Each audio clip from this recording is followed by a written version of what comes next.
It's a great privilege to be here again with that very first 21st century phenomenon, an interactive session. Last year, this was a BBC radio program. This year, it's all happening in the room without the broadcast microphones. The idea is that for the next hour and a quarter, we can tease apart just a few of the issues and ideas that you, the participants in this symposium, have been particularly struck by over the last 2 or 3 days in St. Gallen, and what you think about the issues raised by this enigmatically entitled event, Just Power. This is your session. I'm not going to say much to start it off, but I'll just tell you what's going to happen. First, we'll get some ideas about the theme of Just Power from the panel here. Then we've got the result of an opinion poll survey of our global leaders of tomorrow about the theme, and then some reactions to the theme from symposium participants who've encountered our video cameras over the last 2 days, what we in the news trade call Vox Pops. And then the interaction proper. Over to you. The question I want to hear as many people in the hall answer as possible, I hope there are a lot of volunteers, is you are going to be powerful global people. How are you going to use or exercise the power that you either have now or are going to have? That's the single question, but I hope we go off in various directions from it. That's the format. Let's start with the panel. The subject is just power, and I want to know from you, please, to start off with, what's the most potent thing you've heard in this symposium, the idea that most inspires you? And say who you are, please. Okay, my name is Natalia. I'm from Brazil, and I'm doing my PhD, and also I'm a professor. And I think the most important thing I heard, it was the 10 social justice, the background session, and also I heard a lot of interesting things from the people that I've met here, actually the other young leaders. I think they come up with a lot of things that I wasn't expecting. So, like what? Like what? Like, I think one of person who quite surprised me was Ali, and he was there, and he brought up a lot of, insights about international relations, and he's quite young, and was very nice. I would have a student like him. Okay. Next one, please. If everybody can indulge me for just one moment, if you could please raise your hand as high as you can. If everyone could just do me a favor. Yep, just raise it as high as you possibly can. Okay. Either hand. Now, just do me one more favor. Raise it just a little higher. Okay, perfect. You can put it down. For me, I thought I was raising my hand as high as I could for, I'm working very hard back in America. My name is Harold Moody. I own a company called Extreme Entrepreneurship Education, and we travel around to colleges and different organizations to get students engaged in entrepreneurship by featuring young entrepreneurs under the age of 30 who've built successful companies. So I came here thinking, I'm working really hard. I'm doing things really, really, really good. And being here, I felt like I was raising my hand as high as I could, but all the conversations I've had has helped me maybe feel like I can go a little bit more than I thought before. I've had amazing conversations with people. I think that's what has been the most potent thing. I finally, in one of the breakout sessions, I finally understand what happened in the housing crisis and what really happened. So it was a great session that I went to from someone from the Federal Reserve, and I had a great conversation with a hedge fund manager. So I finally understand what a hedge fund actually does. So that was very exciting for me. So the most potent thing has been the conversations and connections that I've had that's made me want to go a little bit higher in my life, and hopefully how I can interact with the global community. The networking. Absolutely. Okay, hello everyone. I'm Li Yuanjun from China. So nice to meet you here. First, I want to share you a question, a story from my father. Long, long ago, people speak the same language. So their power grows so rapidly that it threatens the God. So the God changed their languages. So the conflicts coming, the battle coming, and the world come to be the today. One important thing I learned here is communication. We come here together from different nations, different generations, and we speak one language, we make communication. We get here for communication, we get here for our development. So that's what I'm feeling for the symposium. It's really good. And I'm so pleasure to share my opinion, my feeling with you today. Thank you. Next one. Yes, I think well, let me just start by telling who I am. How about that? My name is Mads Christensen. I'm a master student at Copenhagen Business School studying business administration and philosophy. And I think the most important or the most potent thing that I have learned here is, in the meeting between two or more people, there's always going to be power, and really that power doesn't need justification. What it needs is legitimacy.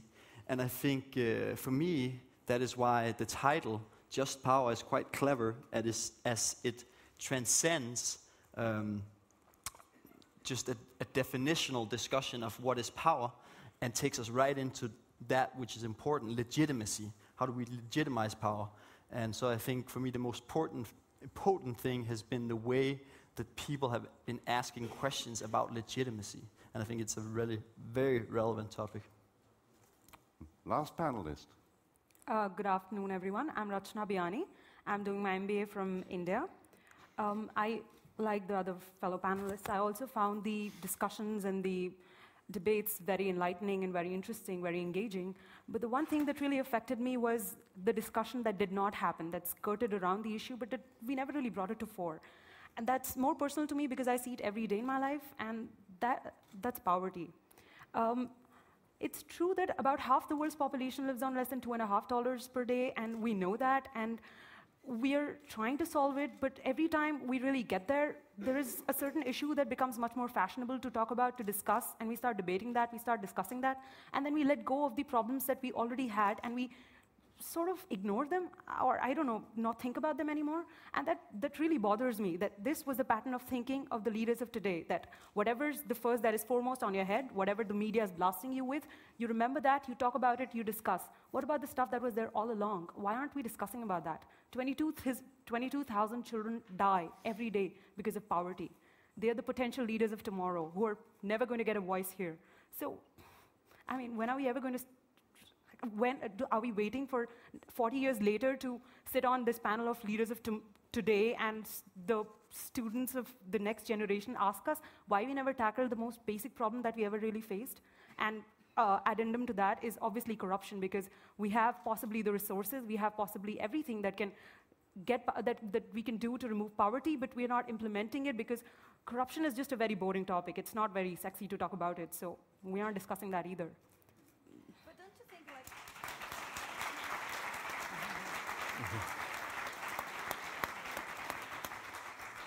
But don't you think, like, for instance, like the leaders of tomorrow, the guys who won the prize, they were discussing that, and they brought a lot of alternatives to us as well.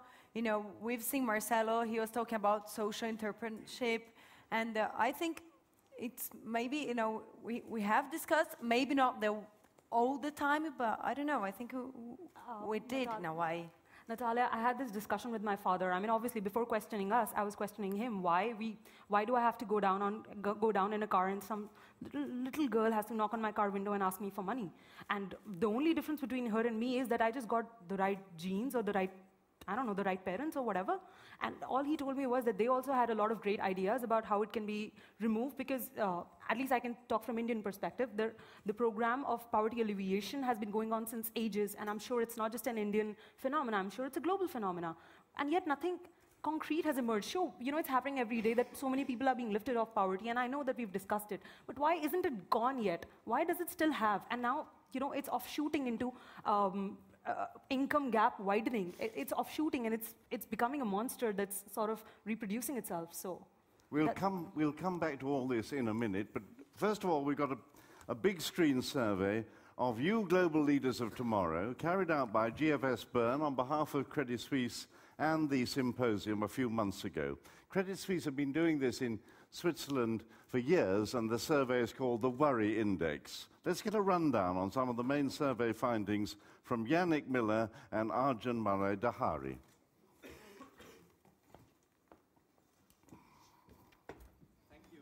Thank you, Mr. Day.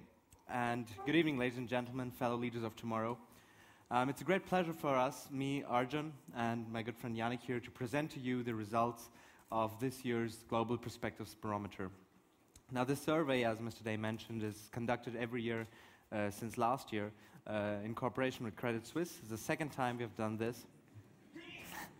And we have a trend.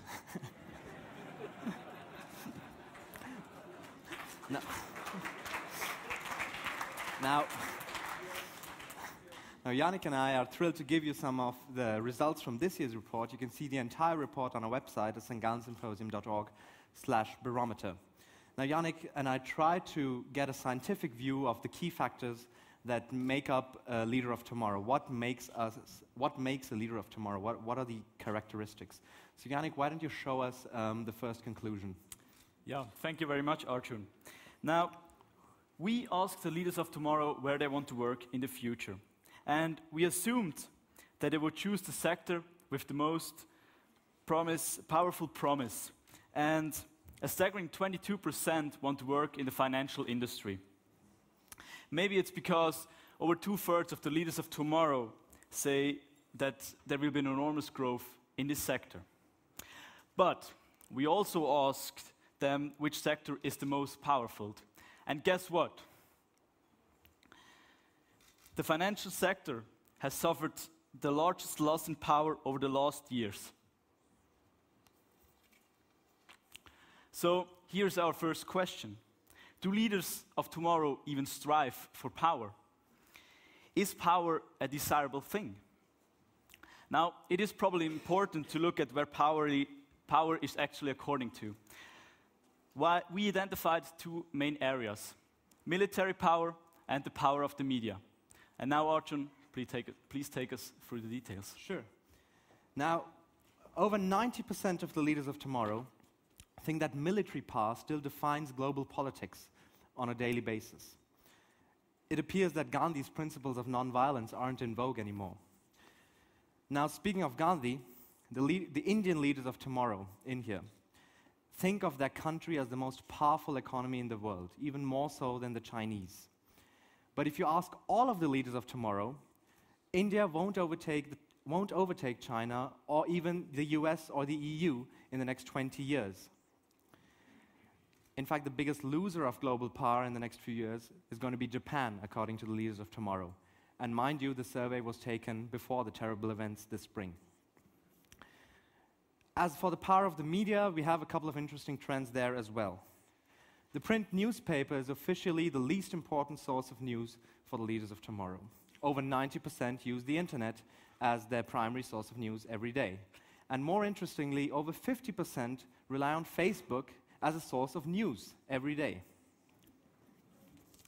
Now, I would like to also make a short raise of hands. Who in here trusts the media in their country? All right. Yeah, Arjun, my first assumption was that China would fail this test, but it didn't. The least trusted media are in Eastern Europe. And now, will the fact that over 90% of the leaders of tomorrow rely on the internet change this over the upcoming years? Well, we have to wait and we will see. Absolutely. And not only do they distrust the media in Eastern Europe, but they also don't really like globalization. Over 2/3 see globalization more as a threat than an opportunity. And in fact, beyond that, they believe that over the past year, they have fared the worst in Eastern Europe. They also don't seem to be particularly religious. Only 3% of Eastern European leaders of tomorrow say that religion drives the daily decisions. Now compare this with 26% of North American leaders of tomorrow who say religion plays an important role in everyday decisions. Religion obviously has a different role across the pond. Yannick, why don't you tell us a bit about where power is heading? Sure. Please look at this slide. Yeah, when we saw the answers of the leaders of tomorrow, we realized that the financial industry has suffered its great loss to power in favor of the regulatory bodies. But what's most disconcerting is that managers lose out in favor to the politics in general, and that the people lose out in favor of the government. And especially when you watch the different countries, you see that in China and North America, the people are the biggest loser of power next to the financial industry. And only India sees the people in a different position. Not only do they lose the least power, no, they've also gained the most. So now the next question, does just power not necessarily mean democratic power? Now, Arjun, why don't you tell us where we headed? Gladly. Now, the leaders of tomorrow think that the economic climate is going to improve. They said this in 2010, and they're saying this in 2011. But they don't seem to be as optimistic anymore. And over 15% drop in optimism shows this. At the same time, there's an increase of nearly 10% in the confidence of one's own country.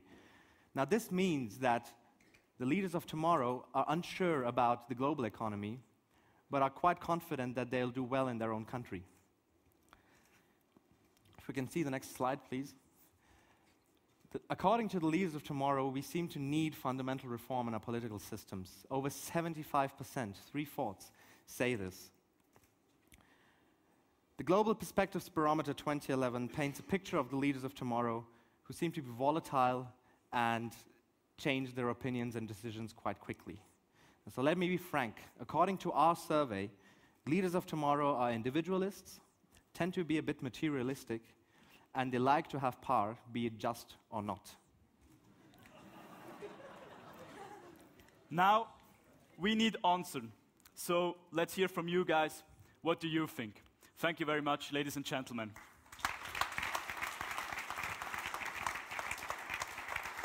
Thank you, Arjun. Thank you, Arjun and Yannick.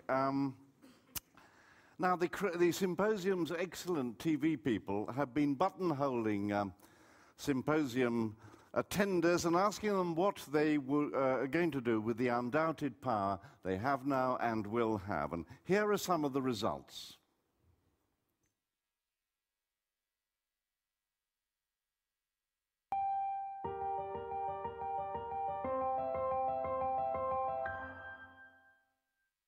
I will invest my entire life and energy into rebuilding Japan and making Japan better. To be honest, I don't even think I will ever have power or enough power to change something. And using this power to effect positive change in the lives of others. I hope to use it responsibly and obviously share it as needed. Can I think about it for a moment? So I would use the power to educate the leaders of tomorrow. You know, the kids actually, they are the leaders of tomorrow as well. Well, I hope to set a good example and hopefully have a positive energy and also a positive mindset about the challenges that we meet. To do as much as I can to provide people more information. To create a more just society. Making little money, helping others. And this is what I love and what I will continue doing. My greatest hope for using power would be to empower others. So, with my power, what I would attempt to do is to empower others. Because I don't necessarily want an overabundance of power within myself, because I'm only a human.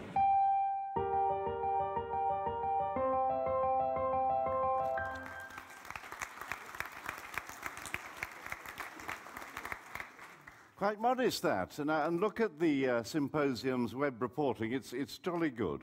That's what they think. Now, I want to know what you think, as many people as possible. The question is, like it or not, you have the power, just power, I hope. How are you going to use it? Say who you are. My name is Kanan Dhru. I'm from India. How are you going to use it? Assuming that I have power, thinking in that perspective, I think it is very important to create a good example, as somebody said here. And I think that power is almost everywhere. So then grab it for right causes and be concerned and compassionate about other people.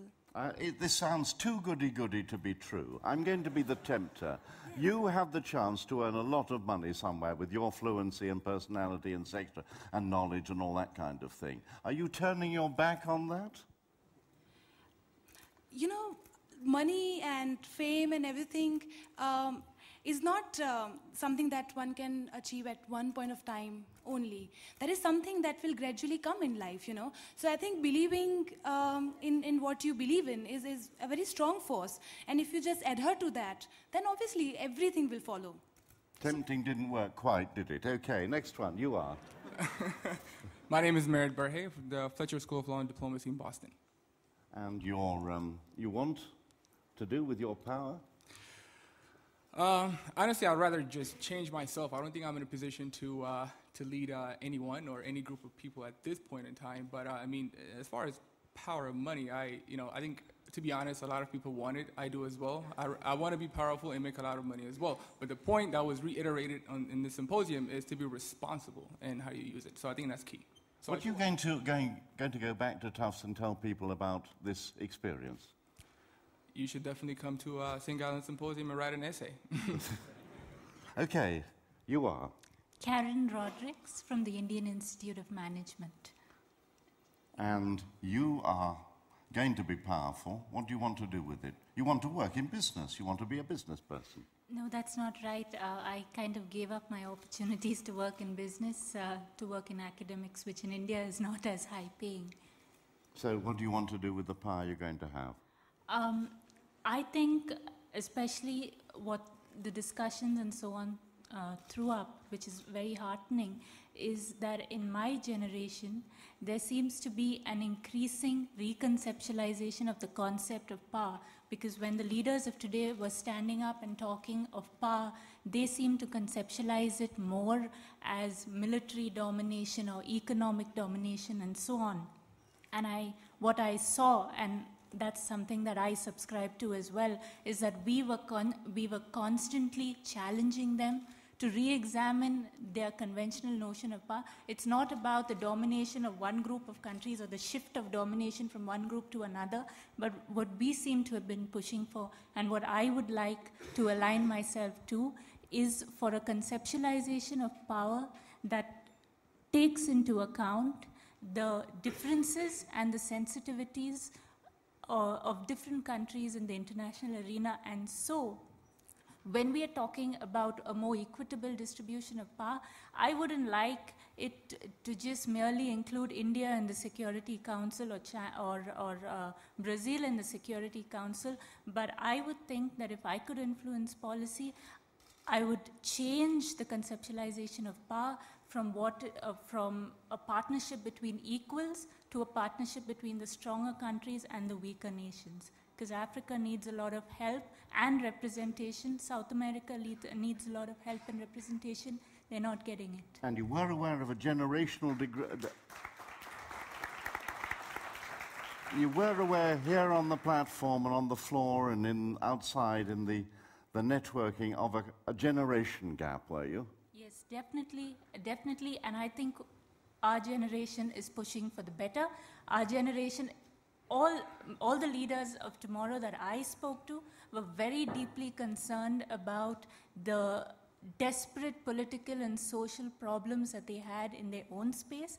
But in addition, and the most positive thing that we would be taking from this conference, I think, is that when we go into the world to engage as leaders, and I think it was Colonel Caldas of the United States Army who said we would also be taking the destiny of others in our hand. I think the positive thing that we can take of this, from this conference is that the leaders of tomorrow, while they may be very deeply engaged in their local scenarios, are willing to listen, and that there is a sufficient mass of young people all over the world who are willing to work together for each other's mutual benefit, and not really that one community's actions put down another community's actions, and people are not sensitive about it.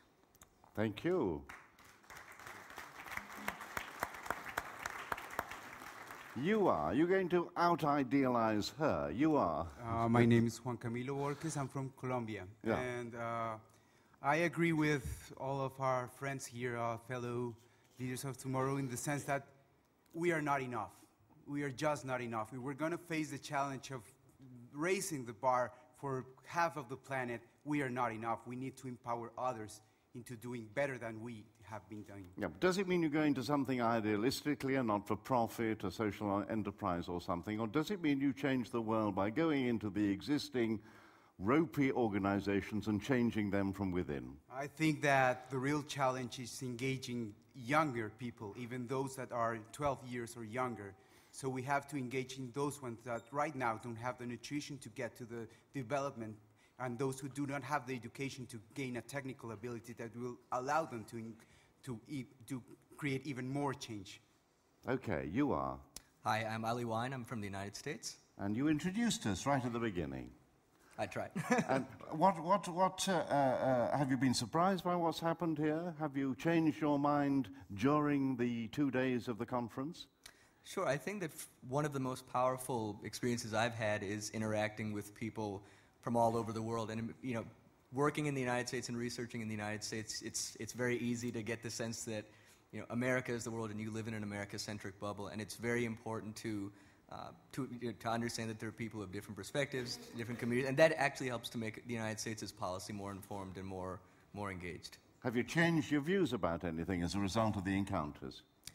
I mean, thus far, I think that it seems that we all share very similar concerns. I mean, I've changed my mind perhaps about individual topics here and there, but the broad points of view, I think that it seems we all echo the same concerns. How do I decide, having power, what I do with it, whether I go into existing organizations and try to change them, or try to do something on my own? Last year it was entrepreneurship here, and there were a lot of people who wanted to do it on their own. How do I make that decision, if I were the right age? The two approaches, I mean, I think that those two approaches work in tandem. I think that it's important for people, though, to join existing organizations and not just think that organizations and institutions are so corrupt and so hopeless that, you know, they're beyond salvage and that they shouldn't join. Because ultimately, as particularly in the political establishment, I think that there's understandably, a lot of cynicism about joining government, joining public service, but ultimately those are the channels and the institutions that they do have the greatest impact, and they're made up of people. So if better people go in, if more engaged and passionate people go in, those systems change. They're not fixed in stone. You are? Steve Flanagan, United States. United States Army? Yes. You've got power. What are you going to do with it? Well, in the short term, I plan to coach, teach, and mentor West Point cadets to be ethical and effective U.S. Army leaders of tomorrow. In the longer term, I hope to engage with my colleagues here and in the States to do my best to be responsible leaders of tomorrow. For instance, like one specific thing I would be interested in, again, I'm speaking of personal capacity, not representing the U.S. Army, is I'm personally interested in reducing our addiction to oil for multiple reasons, national security, our long-term economy, and especially the global environment, which I found that pretty much everyone here agrees we really need to work on. Now, you are a rather unusual participant in this conference, aren't you? And you've been talking a lot about the Army and your role and maybe America's role in the world and that kind of thing. What's your impression of this symposium as a sort of standout person here? What have you made of the last 2 or 3 days? Well, in general, I think it's been great to get perspectives and ideas from all different corners of the world, and that has been tremendously enlightening for me. Have you had any bruising encounters, any arguments late at night? To be honest, there has been times I was surprised a little bit at some of the perspectives of the basically with these different coming from different areas, that some of the perceptions of the U.S. And that was a little bit concerning, but especially sometimes it seems some perceive us as a selfish empire, or like the Bin Laden mission was an assassination mission. However, I think what I take away from that is we just have to be continue to be and strive to be even more responsible than we have been, and also to communicate very effectively why we're doing things and try and really do things that represent international human values. Which is certainly what you've been doing here over the last 3 days. I know that, yes. Now, I'm surprised that I haven't encountered yet anybody who really wants to go into business and do what conventional power is all about. Are you one of those or not? Yes. Who are you? I'm Viviana from St. Gallen University. What are you going to do with your power? I will use power to inspire the next generation to do better than we did, because obviously my generation is going to spend our lives correcting the mistakes of my last generation. When we talk, for example, about the death... You miserable woman, you. I will start doing this by making my job right. For example, if I turn into a banker one day, maybe to know my business, know how people tick, and to anticipate my market. And if I turn into an entrepreneur, to pursue every idea I have, to turn every challenge into an opportunity, and to be honest to my clients to get credibility. Of course, one of the elements of power you have is this extraordinary choice about what you do, and that's what a lot of people here have. This, I could do that, I could do something else, I'm probably going to be pretty successful whatever I do. Not something that a lot of other people have, is it? Well, I think you just have to state the example by doing your job right. And that's everything. I mean, if you're in the finance industry or if you're in non-profit organization, you can help the world by doing your job right. Okay, thank you very much. Now, yes, you are. Maria Los Angeles from Argentina. And you're powerful and you're worried about Argentina, aren't you? What are you going to do with your power? Well, I really, I would love to empower people, particularly women and young people, to try to find their own opportunities, and to try to get their own dreams. Something like that, yes. I hope you can do. Okay, right, now let's throw it open to the wider audience here. Our stooges have spoken, now we move on to people who want to talk. Hands up, please, and we'll try and get a microphone to you. Say who you are, and over there, right, okay. A microphone will whistle its way to you.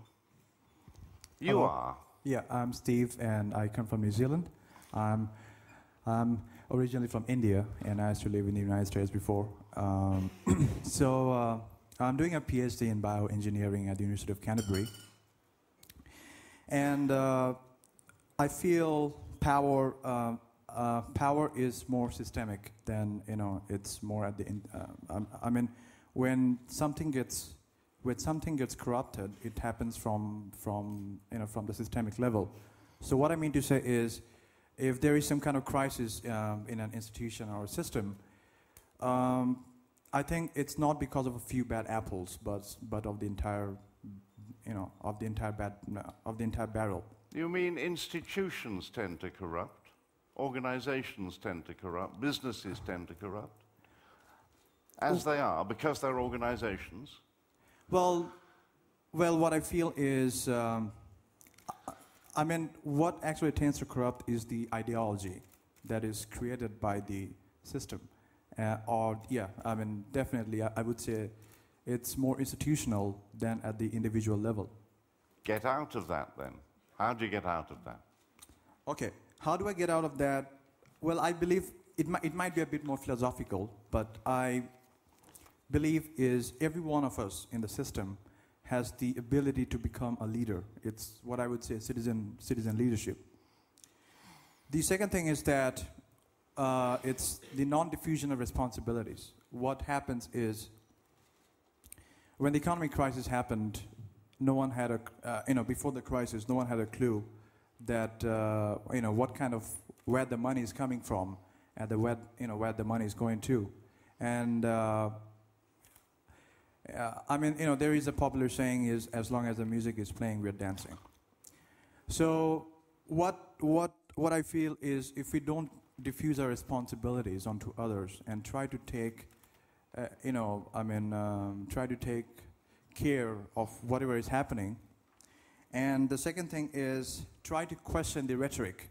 If someone is throwing some ideas on us, we shouldn't, just accept that without questioning, the basic fundamental, what is the crux of whatever is happening. I think that's a big thing. And yeah, I mean, that's what my basic, concept is. Be true to yourself. Yeah, exactly. Nobody's yet suggested, really, and I'm slightly surprised about it, that we don't have very much power, that we're powerless in this world of economic crisis continuing in Europe and maybe America and the upheaval in the Middle East, that it's all very well to talk about power here at St. Gallen and for me to ask you questions about power, but in fact, we aren't powerful. Anybody feel like that here? Yeah, in the middle, yes. Microphone. Somewhere there's a microphone. I can't reach you. It's coming.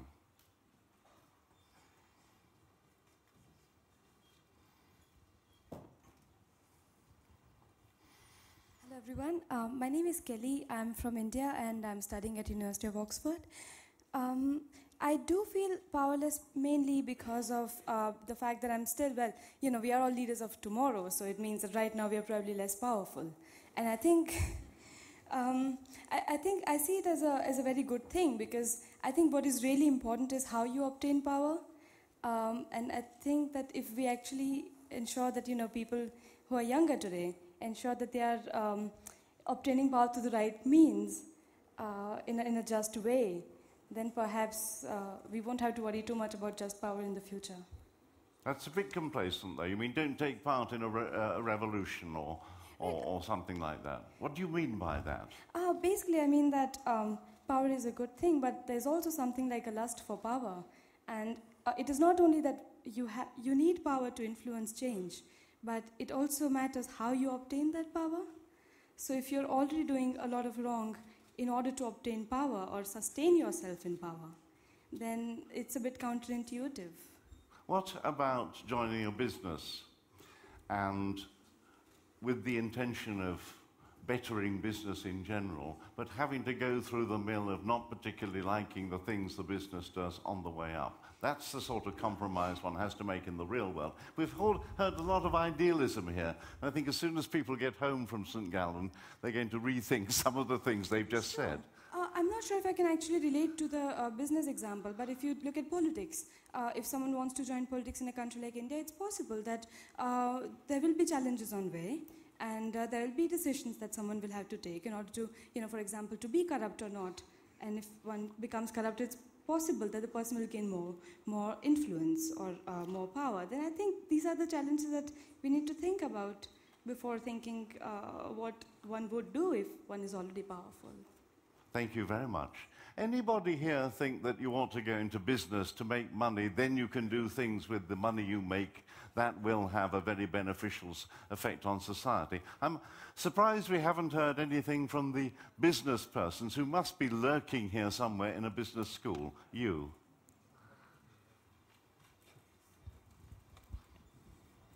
Who are you? Hi, my name is Adeline from Singapore, and I'm studying economics. And I realized you do have a recurrent question on whether we as leaders of tomorrow would go back to our countries and be engaged in business, which is the everyday meal of our lives. And for me, the answer is yes. I would go back into business, and I think it is important that you do well in the business you do and actually get to the top. Because we're all very privileged today to have this platform to share ideas. But when we go back into the real world, as you say, to be on a platform to get a voice, I think it's important that you are at the top management. And when you do that, what is just power is that you are able to then convince the rest of the people that there is a certain way that is appropriate to conduct the business. But in my opinion, it's only possible if you have the voice then. Will you go in then and change the business with the aim of changing the business you participate in, make it better, make it nicer, make it more humane, make it more aware of the outside? I don't know what better is in your case, but will that be an ambition of yours? I think it's very idealistic to go into a business and feel like you can change something from the start. I do feel that each of us should go inside and really find out the workings of a business. And in the process, there might be things that we do not like. And then because we have gone through it, we can then say we understand it. And then by going through these obstacles, we can then really say when we are at the top that we've seen it and we've done it, and then we can convince people to make the change with us. Thank you very much. More hands, yes. You can have my microphone. Good evening, sir. Like 2 days back... you are. Okay. My name is Vijay Ramaswamy. I'm come from India. I'm doing my MBA now. 2 days back in the St. Gallen dinner, I was speaking to a gentleman. He was saying that he's presently working in a company, reputed company. He said that like in 5 years or 10 years down the line, I don't care whether I have a very big house or lots of car, but what I care is I want to be a very good person. So, but what he says is like he's not able to achieve that luxury, but at least he wants to be a very good person. So what happens is you find a person who's actually standing up for some value. But today's conviction is only people who achieve the luxury, they are powerful. So giving some power or giving that power to a person who is considering himself powerless, that is what I call just power. I think that is the point which Mahatma Gandhi got. Mahatma Gandhi was an ordinary person. Today you find so many people, we go and watch Superman movie. Series and series it comes. Superman is not a Superman in the introduction itself. They show him as an ordinary man. And then suddenly he gets a superpower. But that power he uses for a right reason. So that, I think, is called just power. So even in business, what is most important is you have to choose a value. What you have to stand for is not for making profit. You choose the value, and then all other things will automatically follow you. Thank you.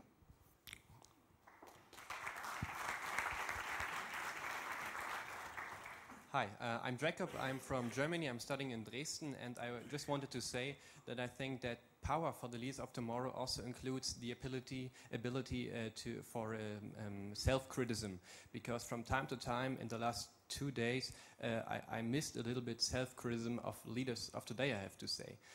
I talked to hedge fund manager, I listened to the guys from BP and Shell, and we are talking about international financial crisis, and no one is responsible for anything, and it wasn't our fault, and it's always the others. And so I really hope that all of the leaders of tomorrow got the ability to self-criticism, that we always have to ask ourselves if we are on the right way and not always say, oh no, it's always the others and we have nothing to do with this. I think it's really important. Perhaps your public relations department won't allow you to say things like that when you get to the top of an organization. Well, we will see. Perhaps corporations are like that. I don't know. Maybe they are. Okay. Sorry, yeah, do. Are you... Yet. Can we hear you? Can you hear me? Yeah. Okay, perfect. I'm sitting here listening to everyone. I've been sitting here listening the entire week that I've had the opportunity to be here, and I feel remiss if I don't say this because I think it needs to be said. I don't know what everyone's background is in this room. I've met people from countries that I've never met before, from countries that to be honest with you, can't pronounce that well. I respect everyone's position and where they come from. I think you're all here because you truly are exceptional individuals. My background may be different than most people and may be similar to some. I grew up in the projects in Brooklyn, New York on welfare. If you don't know where welfare is, basically it's public assistance. I didn't have much. I've seen people get killed when I grow up. I have 3 friends that I grew up with that are in prison right now. 2 of them are dead. The exact same situations as that I had, and a lot of people say, well, yours is a little different. What happened? Money is a good thing. Let me be very clear about that. I get this underlying tone sometimes that money is a bad thing and that business is a bad thing. It's not a bad thing. Money in the hand of good people does amazing things. It's like a tool. You put a knife in the hand of a killer, it's a horrible thing. You put the knife in the hand of a surgeon, it can save someone's life. So I think the ability to make money can truly change individuals' lives. It's what allowed me to take myself out of a very, very bad situation. So my challenge to you will be, no matter what your situation is, no matter what's going back to you, please don't consider money a bad thing because it's this like, oh, I don't want to touch this thing. I want to, do social justice. And I made this comment earlier at the Future Leaders section that there's so many great organizations today that can't do what they need to do because they don't have any money to do so, because their traditional model is, we're doing this great work, please give me some money because you've made some money before. It has to go from nonprofits to social entrepreneurship, where people are creating revenue streams so that they're not dependent upon handouts, so they can do the work that matters most. And I think that if we forget that, we're going to come from a point where we can sit in these wonderful ivory towers, which are very comfortable, mind you, and look down and say the world sucks. But then forget, what does it really take to change the world? And until we come up with a better system than capitalism, I do believe that money is it. So I challenge all of you to make as much money as you can, but be a good-hearted person as you do it.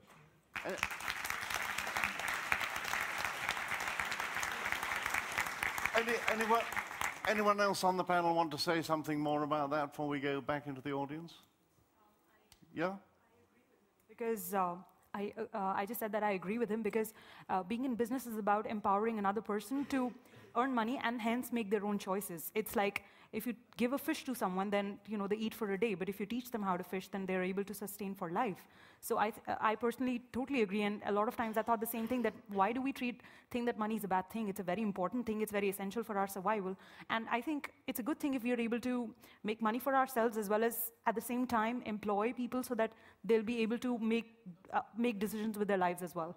I want to bring up something else, because you talked about poverty so vividly the first time round, and now money has come up. And there is the American philosopher Peter Singer, who thinks that if a significant proportion of the world's rich, but particularly America's rich, gave a significant proportion of their fortunes away, 30% I think is what he suggests, to only 5% of the American population, something like that, then more money would be raised, 8 times as much as the Millennium Goals are raising to try and combat poverty. And you could actually solve poverty as a problem in our time. Now, there is the problem of what money does when it gets all the way down to poor people. I don't know about that. What about that as a radical solution as a radical proposition to the powerful? You were worried about the girl on the other side of the glass in India, which was something I just put to you, actually. What about this radical thing? Why some people are taking up this idea of wholesale giving as a poverty relief thing. Complete idealism or a little bit of practical possibility in it? I just think that there was never really a dearth of money to be handed out. I mean, there were always a certain proportion of national income that was always dedicated to people who were not so fortunate. I think the main problem arose because there were no real institutions. Okay, there were institutions in place that were supposed, that their aim was to remove poverty, but for some odd reason they never worked, and we never stopped and wondered where the framework went wrong, that it never worked, that why were people, I mean, we never held them accountable for why they weren't able to bring around a certain change. Like, the way a business is handled, that if I'm investing this much money in advertising, I should be getting this much money in revenues. We never had this similar kind of setup in a particular public institution, that if I'm giving you this much money, at least this many people should have livelihood for future. So I think that would be the basic problem in taxing just simple handouts. Giving away. And, exactly. Yeah. Oh, it's me. Yes. Okay. Yeah. Cool. Man, woman, like that. Yeah. This is very equal panel then. Okay. Yeah.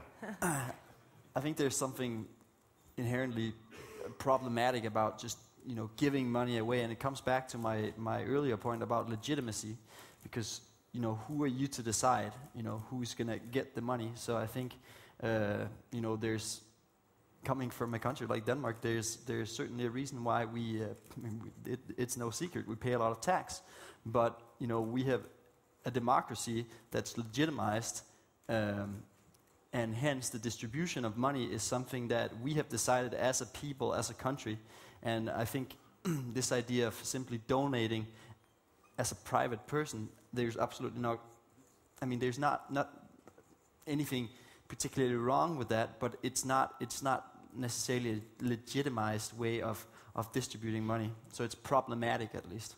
Well, you have the power, first of all, because you have the money, and then you have the power in deciding how to give the money away. So you have double kick-in of power. And then you get the acclaim for giving the money away. But so we're talking about power. I'm very talking about strange legitimacy. thing. I'm talking about legitimacy, and I think there's a big difference between just power and legitimacy. Okay, I do believe money is a good thing, and actually I've worked for like more than 2 years in microcredit, but it's not just about money and handing money to people. You also have like to give financial education to people. So, you know, I think it's like both sides, like you can provide money and people are going to be entrepreneurs, but if they don't have proper like financial education, they're not going to be able to do like a cash flow and manage their business. So I think, you know, we can never forget the education because, and that's the way, you know, people are able like to manage their own money and become richer and richer. So I think, you know, just like to say that. Yeah, no, I think if you... I just want to know. It ought to. I just want to make a comment to you, so, and maybe ask a question to some other leaders of tomorrow. So it was mentioned that credibility is important for leadership, and with power comes responsibility. Now, does that mean that in order to become credible leaders of tomorrow, we need to put the responsible leaders of today, of this crisis, to responsibility, or would we, leaders of tomorrow, be hypocritical leaders in the future if we don't? I'm sorry, I didn't understand your question. Could you rephrase it a bit? So you were saying that nobody ever has done anything about poverty because we haven't really challenged those people who were in charge. So in order to be good leaders of tomorrow, we have to be credible. And so I think we have to put them down to responsibility in order to be credible and not hypocritical. Okay, I think what you're asking is actually a summarization of what we've discussed. There were always institutions in place who wanted that there should be no poverty, and fact is that it still remained, and we never really stopped on our tracks and wondered, why is it not going away? Why is it still sticking around?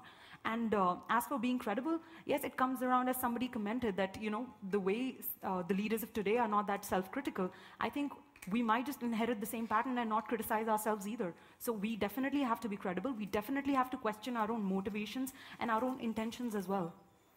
I want to go open it up a bit more, otherwise we'll just dwell at the back. Yes. Oh, you've got a microphone, yeah. Ambushed. Hello. Yeah. Hello, everybody. I'm Cora. I'm from Hong Kong, and I study education. I guess I'm among the very few who study education here.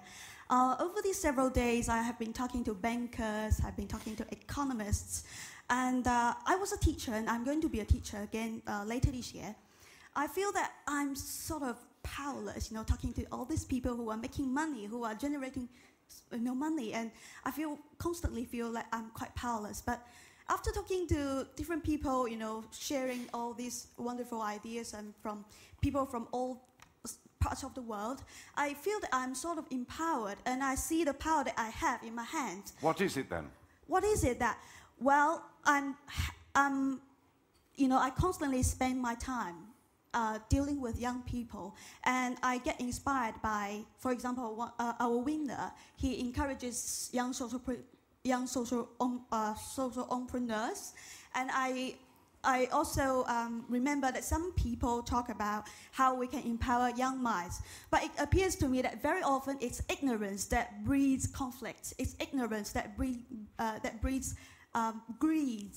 And for me, I'm from Hong Kong, and when I talk to young people from Hong Kong, they often take things for granted. You know, they think that they deserve good life, they deserve good education.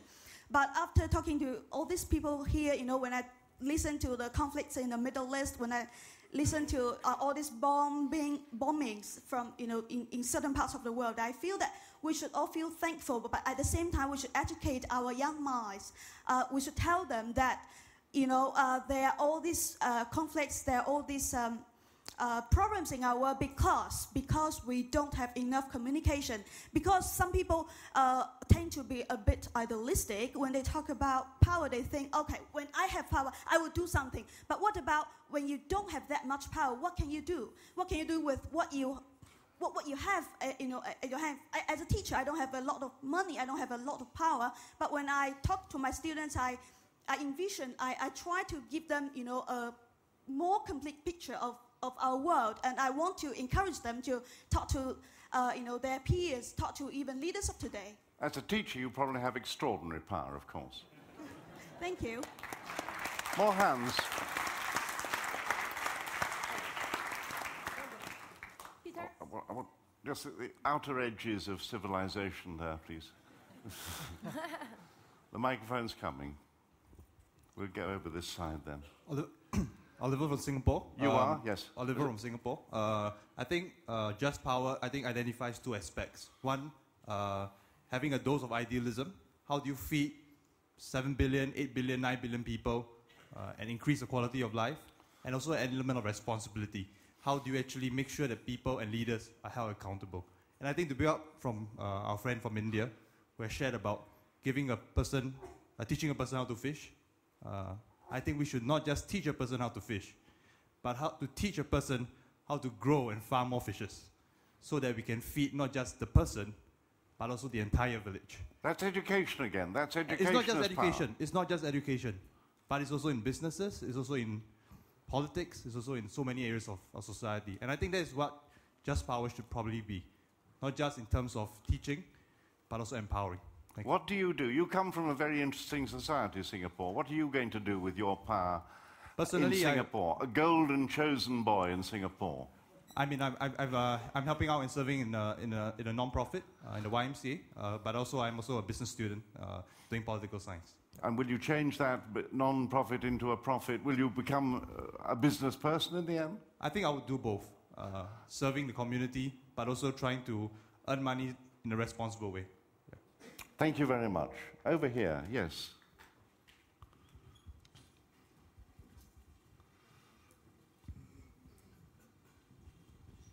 Thank you. So I just want to go back to that point that you made earlier about redistribution. Yeah.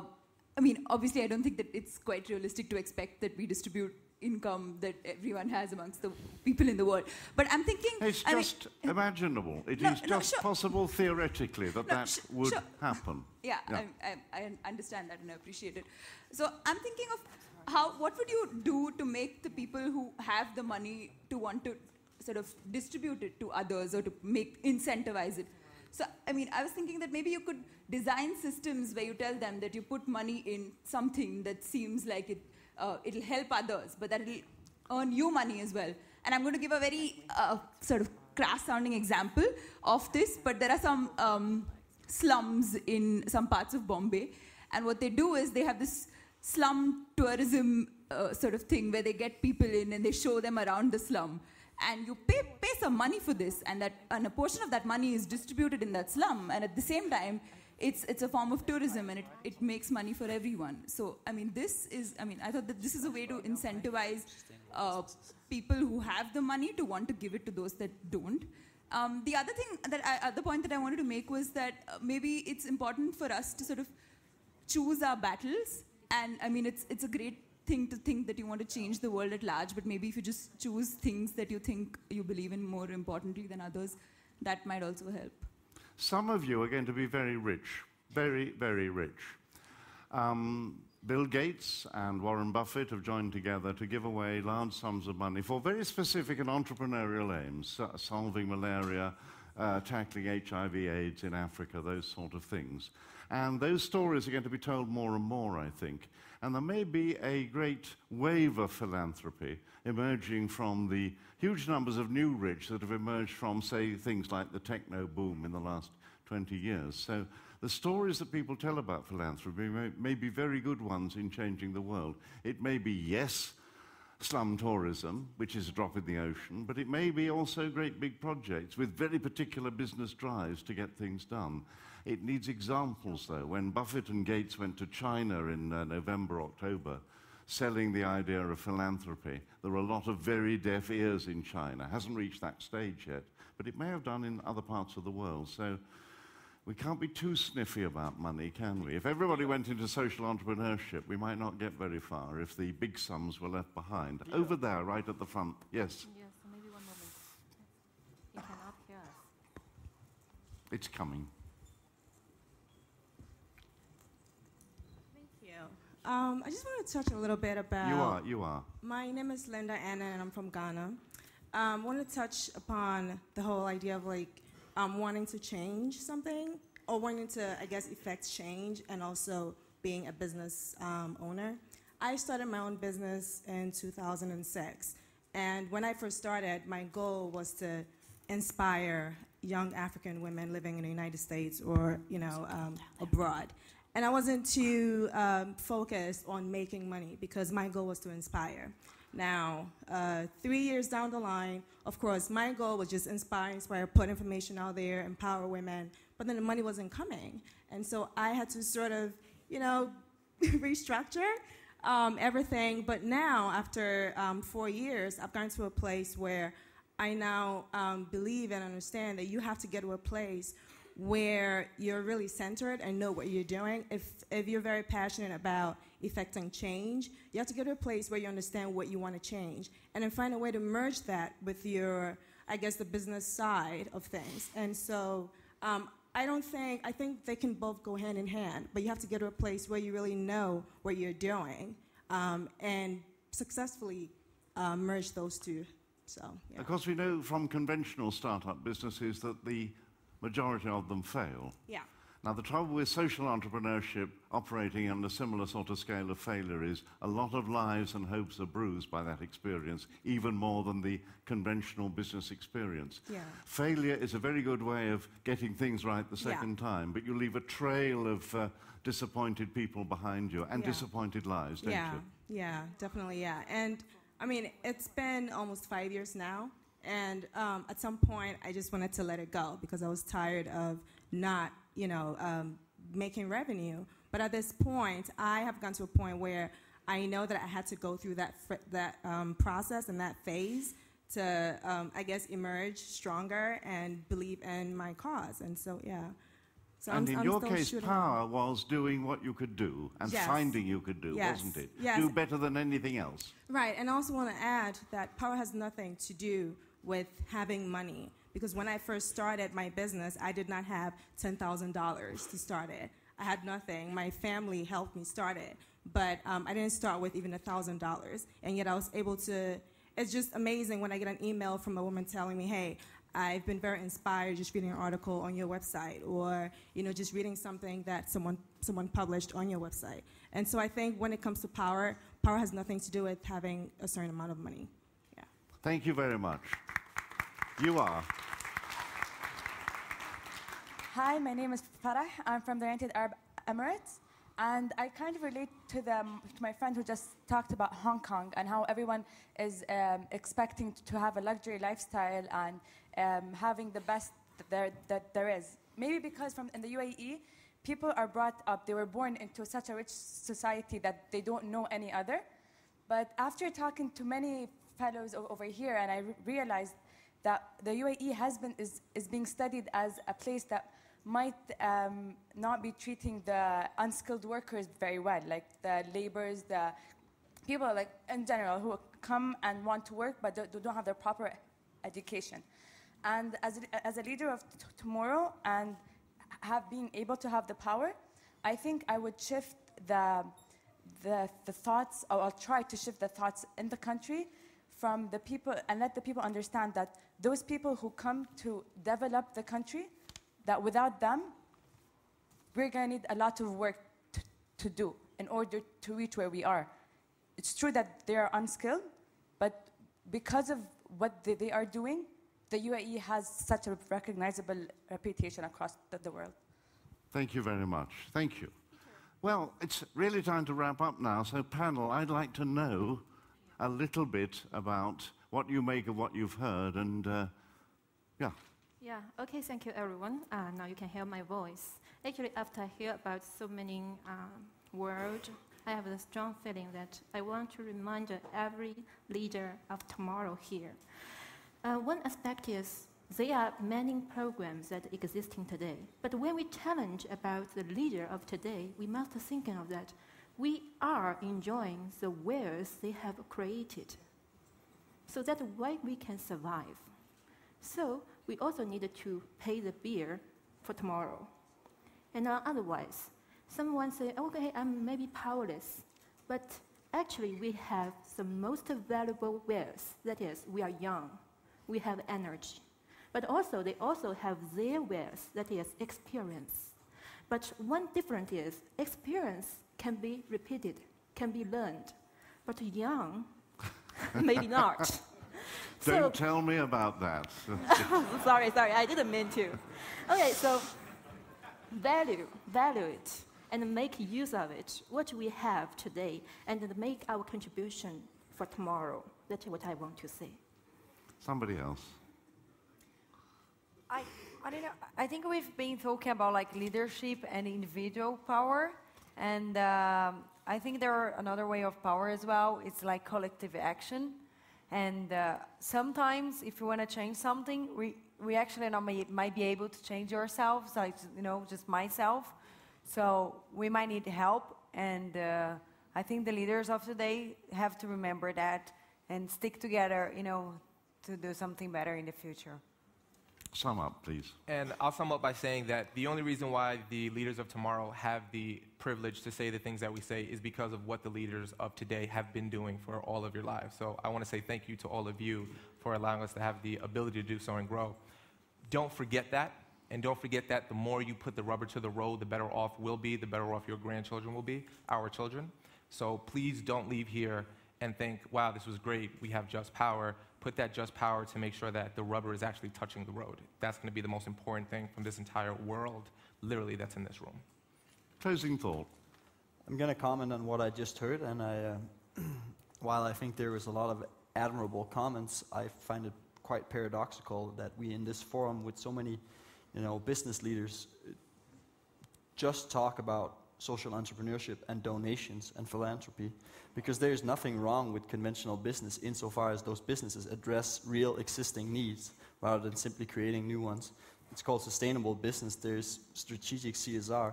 There's a lot of names for it, but really it's just sound and respectful business. Last thought. Okay, I'm really glad that we've heard so much discussion and talked so much more, but what I'm really looking forward to, really at the bottom of my heart, is some action. I just really want that we don't make the same promises that the leaders of today made, which are admirable, and they did a lot for us, with all due respect. But I don't want us to make the same mistakes and continue the talk without following it up with action. So I really want us to remember at the back of our heads that we are accountable to our future generation, and at the same time, we are accountable to us ourselves as well. That's all. Thank you very much indeed. Panel, everybody.